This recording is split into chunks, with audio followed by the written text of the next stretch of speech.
Alright,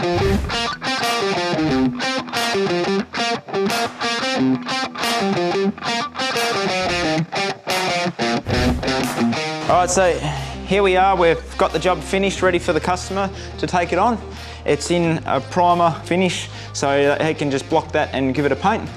Now what we've done, just to run you through the process, we put a cut through here, we spread it out, we put a cut through here, we spread it out because the customer wanted this particular scoop to fit in exactly the same place. He wanted it to stay proportional, but it still had to look like the same scoop because of the engineering. We put a cut through there, we glassed it,